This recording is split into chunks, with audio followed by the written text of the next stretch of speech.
Fala, turma, hoje nós estamos aqui iniciando o segundo episódio do Papo com Arquiteto e hoje nós temos duas convidadas da MW Studio, a Nisiane e a Patrícia, que vão se apresentar um pouquinho agora, contar um pouquinho mais da sua trajetória dentro da arquitetura e depois a gente vai trocar uma ideia sobre uma obra que a gente está executando, que o projeto é da autoria delas. Legal.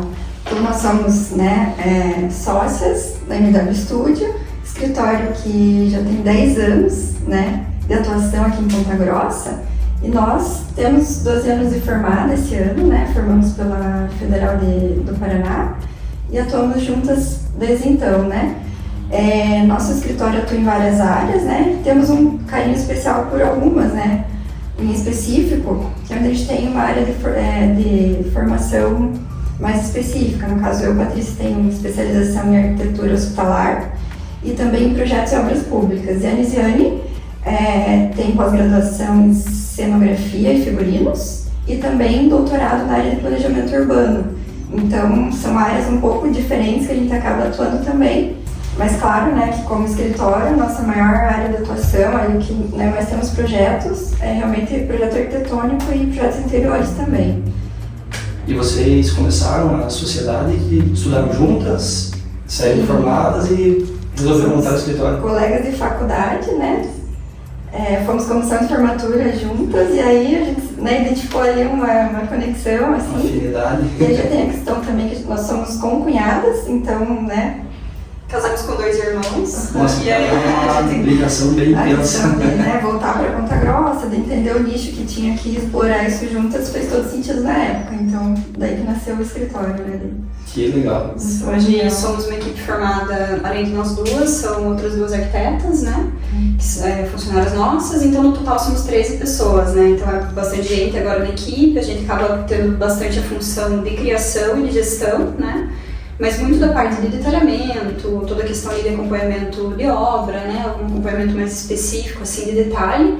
A gente tem essa base aí, de estagiários tanto da área de arquitetura quanto engenharia e da parte de marketing. Então, hoje é uma equipe um pouquinho maior, A gente gosta de ter estagiários na área de engenharia também, dá suporte ali na parte de acompanhamento de obra, de planilha, administração, Uma equipe bem completa, Eu conheci a Nisi antes, na verdade, de a gente fazermos algumas obras juntos, durante a faculdade, e você ainda atua na faculdade, dá aula também? Isso, então eu atuo na UEPG desde 2016, então trabalhei nas universidades privadas também antes disso, mas na UEPG como professora da engenharia civil eu sou concursada e estou lá desde 2016. E minha atuação é principalmente na docência, principalmente com a área de projeto arquitetônico. Então, disciplinas como projeto arquitetônico para vários níveis, mas também compatibilização de projetos e gerenciamento de projetos. E na pesquisa, daí realmente eu sigo a linha do doutorado, que é relacionada ao planejamento urbano. Então, hoje a gente sempre fala que o nosso escritório ele reflete muito do que a universidade e o escritório acabam contribuindo um com o outro, Então, hoje a gente é um dos únicos escritórios de arquitetura da cidade que atua com BIM. A gente trabalha principalmente com o Revit, mas usamos o BIM, acho que é um grande diferencial, A gente consegue visualizar o projeto de forma tridimensional, mas principalmente ter aquele apoio todo de quantitativo, de planilha, por se tratar de desenhos parametrizados. A gente sabe que isso é um grande diferencial e isso surgiu também por ver dentro das engenharias, essas demandas todas ali de compatibilizar e ver dentro da universidade essas possibilidades, Olha, o pessoal está saindo com uma formação que é diferente da formação que a gente teve, vamos se atualizar, vamos atrás. Então, hoje a gente entende como algo que contribui bastante para o escritório também. E para nós que fazemos a obra é uma coisa que facilita bastante, Esse levantamento de dados, a própria atualização de informação do projeto é muito rápida, Muito dinâmica, Exatamente. É todo o diferencial ali de atuar em BIM, Bem legal. E acho que outro diferencial, assim, hoje a gente pode dizer que a gente tem um acervo bem legal na área da arquitetura hospitalar, Em arquitetônico, mesmo em específico, alguma coisa de interiores também, mas acho que no cenário aqui de Ponta Grossa, acho que hoje dá para dizer que hoje é um diferencial nosso, assim, de atuação nessa área. Legal. E é uma área que muita gente não sabe, Eu particularmente não... É muita legislação, Não tinha conhecimento que vocês eram especialistas nessa área, que legal. A gente acho que foram 4 clínicas grandes, assim, que a gente já fez ali mais de 1.500 metros quadrados, 2 metros quadrados, 4, assim. mais ou menos 4 clínicas nesse porte, algumas clínicas de odontologia e consultórios diferenciados um pouquinho menor, um porte um pouco menor, de 800, 400 metros quadrados, né? Reformas e projetos interiores mais específicos, mas sempre linkado ali com aprovação de vigilância sanitária. Que legal. Então toda essa parte de tramitações a gente faz, mesmo que seja só a tramitação, né, da vigilância, a gente sabe que tem muita gente que tem medo de pegar esse tipo de demanda por conta da falta de experiência, né? E algumas atuações também com projetos de grande porte, né, condomínio de indústria, esse tipo de uso corporativo. Estudos de viabilidade. E alguns projetos para poder público, né? Então fizemos já um projeto para Sanepar, uma área de corporativo, área para os funcionários, administrativo, né? E para o IPG também, a partir ali do hospital regional, a gente fez um projeto de um ambulatório que está sendo executado agora. O conceito, o estudo foi nosso e depois foi licitado os demais projetos. Então a gente acaba tendo uma proximidade com esses projetos bem variados, né? Desde o corporativo, institucional, um portfólio bastante variado. Bem diversificado, né? Bem interessante. Apesar do grande portfólio de trabalho de vocês, hoje o nosso intuito aqui na conversa é sobre um projeto em específico que nós estamos executando no Alphaville e está quase em fase de finalização, né? Em breve a gente vai publicar o material que a gente está fazendo sobre toda a parte de acabamentos, da residência e tudo mais, mas eu queria que vocês explicassem para nós um pouquinho do plano de necessidades desse projeto, os desafios que vocês enfrentaram, quais foram as soluções para chegar nesse resultado aí muito bacana. Então, esse projeto se trata de uma família composta por 4 pessoas, né, um casal e os 2 filhos. Então, acho que uma das primeiras coisas que a gente busca entender lá na fase do projeto arquitetônico é o porte, ali, qual que é a capacidade até financeira, né, em que escala a gente vai chegar nesse projeto, quais são as prioridades, né? Porque é claro que, em se tratando do projeto arquitetônico e de interiores, o céu é o limite. Então, a gente precisa entender até onde ir. E se algo precisa ser cortado, se algo precisa ser repensado, qual que é a prioridade. No caso desse cliente, a gente foi contratado inicialmente para fazer o projeto arquitetônico. Quando o arquitetônico já estava um pouquinho mais avançado, ali, começando a ter a tramitação em prefeitura, né, fomos contratados também para o projeto de interiores. Isso para o nosso fluxo de escritório é muito interessante, porque a gente conseguiu fazer toda a questão ali de compatibilização não só do arquitetônico com as outras disciplinas, mas do arquitetônico com interiores e do interiores com as outras disciplinas, né? Então, desde um primeiro layout que é proposto ali para posicionar onde que vai estar a mesa do jantar, isso já vai ser definido lá na arquitetura, na nossa dinâmica de escritório, mas é no projeto de interiores que é definida, por exemplo, a especificação de cada luminária, o detalhe exato do gesso. E a gente pode estar envolvida nesse processo desde o início, né? Desde o primeiro croquis de arquitetura até realmente entregar as chaves, né? Até essas últimas visitas em obra da parte de interiores. Eu acho que essa dinâmica é bem interessante porque você acaba mantendo uma linha de raciocínio desde a elaboração do arquitetônico, né, até os interiores seguindo o mesmo pensamento, né? Então facilita bastante também na criação de ideias ali, né? Exatamente. Então desde o começo a gente sabia, por exemplo, que um dos sonhos ali era que, como se trata de uma casa de esquina, a fachada fosse de fato tratada como uma residência de esquina, muito embora o Alphaville não possa ter acesso usando as 2 vias, né? Então esse era um raciocínio importante, de que a gente não queria 2 fachadas, uma principal e uma secundária, a gente queria uma fachada de esquina, né? É uma casa com uma visão muito privilegiada, tanto a vista que você tem a partir da casa, mas a vista de quem entra no condomínio, né? Ela está na primeira quadra do Alphaville, então todo mundo que entra no Alphaville consegue ter uma vista panorâmica dessa casa. E a ideia, acho que muitas residências têm esse mesmo partido ali do janelão na esquina com a escada. Embora o arquiteto possa propor essas variações, esse era um requisito trazido pelo cliente. Então sim, a gente quer um pé direito duplo logo na entrada, a gente quer um janelão na escada. Então como que vamos trabalhar? Vou dar um exemplo aqui. Como que a gente trabalha com uma cortina nesse caso? Então a escada vai ter que estar descolada da janela para conseguir abrir a janela, para passar a cortina. Esse é um detalhe que está lá no projeto arquitetônico. Quantos degraus o patamar é engastado em uma ou em outra parede? É um detalhe de arquitetura, é um detalhe construtivo, mas que já foi elaborado pensando lá na frente na fase de acabamento, na fase de tecidos, que vai ser uma das últimas coisas que vai entrar. Então, para esse cliente, a gente também tinha como requisito que os quartos dos 2 filhos fossem idênticos em tamanho, então a gente basicamente tem ali um espelhamento dos 2 quartos, né? inclusive quantidade de mobiliário e tal, para ficar bem igual entre os dois. E que a varanda do casal fosse voltada para frente da casa, por conta da vista. A gente tem uma vista muito bonita ali a partir da varanda frontal. Só que existe uma questão, a frente da casa é praticamente face sul. Então esse também foi um argumento importante na hora de conversar com o cliente, que é, tudo bem, então a partir da varanda do casal você vai ter uma vista muito bonita, mas você não vai ter incidência solar. Vamos abrir umas janelas para a lateral? E nisso a gente organizou todo o layout do quarto de casal a fim de permitir uma janela voltada para leste, para que eles tivessem o sol da manhã. Então os filhos têm uma fachada muito privilegiada ao norte e o casal tem uma janela a leste, mas a vista acontece a sul. Então talvez esse seja um dos pontos principais, um dos pontos iniciais quando a gente faz a concepção de um projeto. Entender porte, não necessariamente quantos metros quadrados, mas que tamanho de ambiente eu preciso, qual o tamanho da cama, vai ter TV ou não vai, desde o pormenor, para chegar nos ambientes do porte que a gente quer e organizar isso no espaço, além de seguir toda a legislação do condomínio, também pensando, claro, na questão ali de insolação, de ventilação e de vistas. Acho que talvez esses tenham sido os dois principais requisitos colocados por eles, né?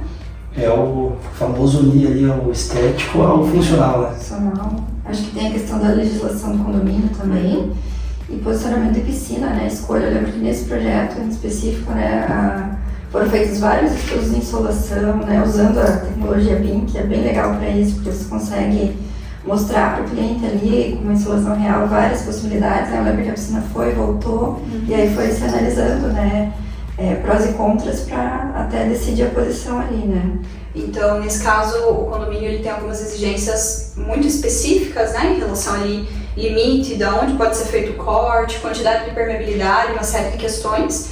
E a gente conseguia já ter umas alturas de muro e até mesmo a volumetria aproximada dos vizinhos existentes ou dos prováveis novos vizinhos, né? Porque hoje o lote ao lado ainda não está executado. E com isso a gente utiliza dessa ferramenta que é o estudo solar para entender qual é a interferência dos muros e dos vizinhos e da própria casa na piscina. Esse foi um requisito importante. Então, para o fundo aqui a gente tem esse varandão grande que é dos 2 quartos dos filhos e toda a integração visual da área térrea. Então, o espaço de estar, jantar, cozinha, churrasqueira, ele está todo integrado com o jardim. No momento que eu abro a porta da casa, eu já consigo ver a piscina lá no fundo, que era um requisito bastante importante para o cliente. E esse é legal que para a gente que está executando a obra, quando você abre a porta e tem essa visão, você vê a amplitude que todos os ambientes ali trazem, né?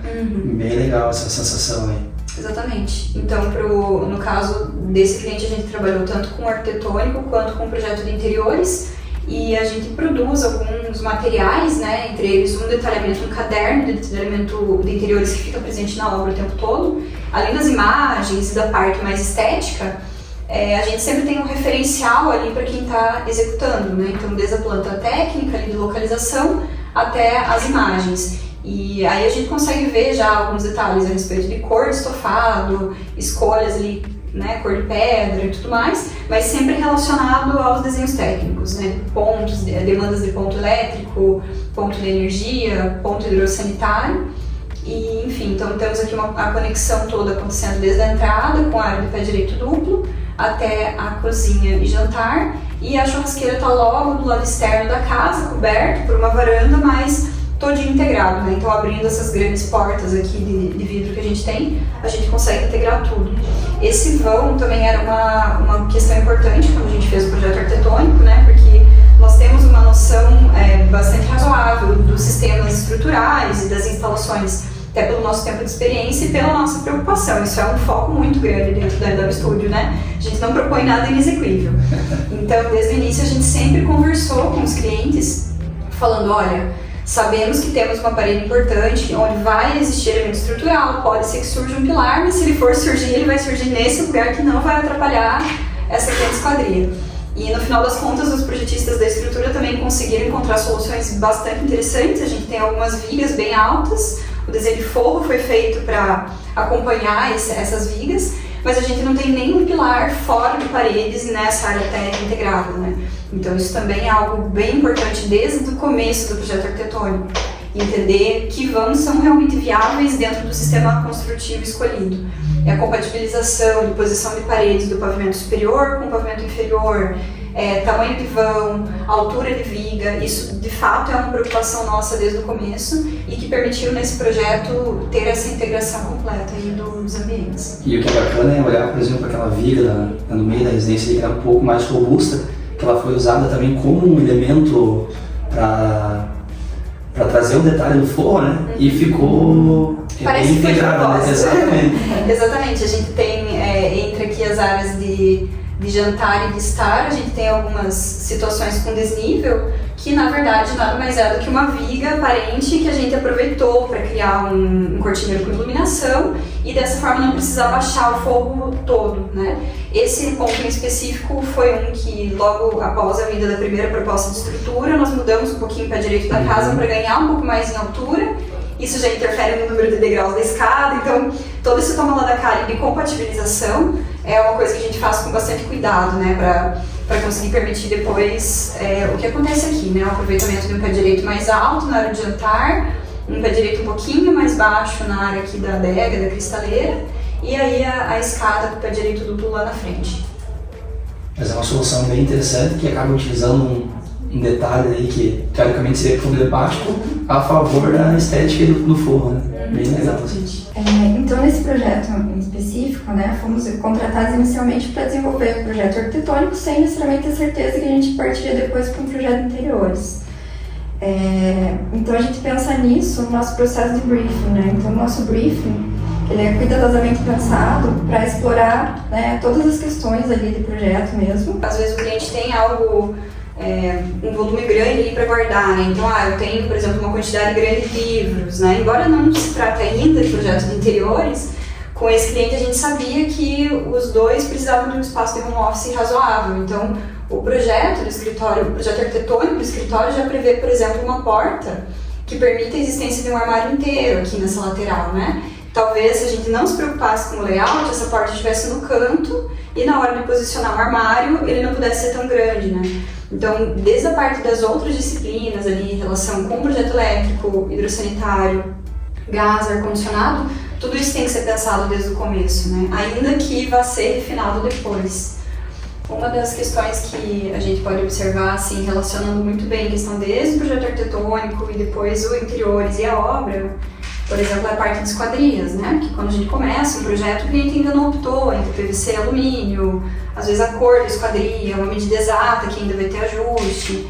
Então a gente sentiu no crescimento do escritório ao longo do tempo, a gente foi percebendo, por exemplo, que uma emissão de detalhamento de esquadria acabava sendo muito mais interessante de apresentar com desenho, não só a tabela, né? E a partir do desenho aí ter essa compreensão maior por parte do fornecedor. E às vezes, né, tem uma necessidade de atualizar, então uma borda que vai ser feita e depois já vamos fazer essa borda só em algumas esquadrias e não em todas. Então, desenhos que a gente vai atualizando aí até as últimas etapas do projeto. No caso desse projeto em específico, também tem a questão das marquises dos revestimentos, porque na fachada, uma parte dessa fachada é com textura projetada, então a gente precisou estudar as cores disponíveis de textura projetada ou se a construtora iria preferir colocar a textura projetada e pintar por cima, né? Então são decisões que a gente só pode ter quando a construtora já está envolvida, quando a equipe de pintura já está definida.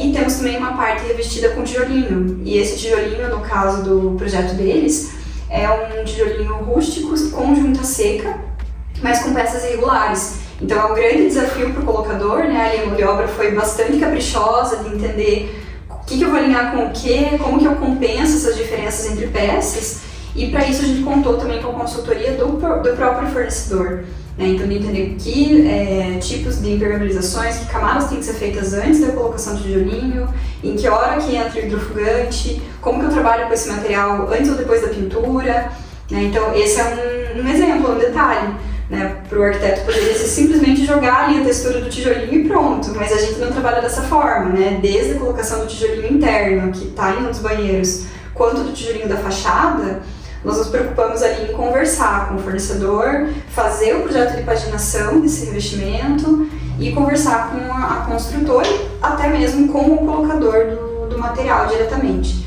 Então, a gente na MW Studio entende que a presença em obra do arquiteto ela é fundamental.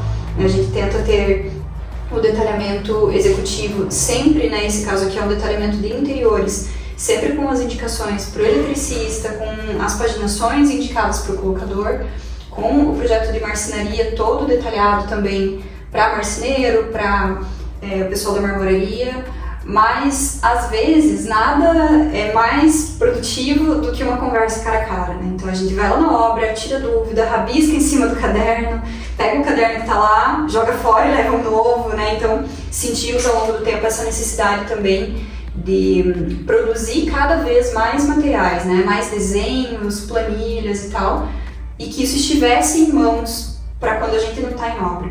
Então acho que isso resume bem o nosso aprendizado nesses 10 anos de empresa. A gente começou, né, cada vez mais a entender a importância da nossa presença em obra, então hoje a gente já não se propõe mais a realizar principalmente projetos de interiores sem a relação com a obra. A gente entende que o cliente pode mudar de ideia, podem passar alguns detalhes, né, que a gente acabou não vendo antes, ou podem surgir novas necessidades ao longo do tempo, então é importante ter essa proximidade tanto com o construtor quanto com o profissional mesmo que está fazendo ali cada uma das etapas, para a gente conseguir chegar no objetivo de todo mundo, que é o mesmo, né? Uma obra com exatamente aquela mesma carinha que a gente vendeu desde o princípio. E aí todo esse desenvolvimento, né, de desenhos, de planilhas, de quantitativos, de memoriais, a gente também foi refinando e tem, né, arrumado, tem corrigido, tem crescido de maneira dinâmica, assim, ao tempo, todo o tempo, para que a cada obra a gente aprenda com aquilo que não dá certo e evolua para a obra seguinte. Então, dessa forma a gente tem conseguido, né, com a empresa começar a crescer um pouco mais, a delegar algumas questões, porque a gente sabe que o grosso da informação está ali nos nossos cadernos, nos nossos materiais, e que a gente fica sempre disponível quando existe dúvida ou quando ainda falta alguma informação. E a obra em si não é uma linha reta, né? São várias mudanças de percurso e tudo mais, que a gente precisa se adaptando também no meio da obra e ter essa flexibilidade, né? Aprendendo com os erros, ajeitando a próxima obra, né? Então é bem interessante todo esse trabalho em conjunto para ter um ótimo resultado, né? Pessoal, então estamos encerrando aqui o segundo episódio do Papo com Arquiteto, hoje com duas arquitetas. Depois dessa aula aí de conteúdo, de muita informação, a gente quer agradecer a presença, a disponibilidade de vocês de vir até aqui contar um pouquinho mais dos processos de vocês, de toda a trajetória e desse projeto em específico. E tomara que a gente converse outras vezes sobre outros projetos também. Legal, Victor. A gente agradece a oportunidade de falar um pouquinho da gente, um pouco desse projeto, né, que foi bem bacana desenvolver. E agradece também a parceria, que foi muito bacana ao longo do processo. Acho que o resultado todo é graças a isso, assim, nossa troca, né, nossa parceria desde o início, foi muito bacana.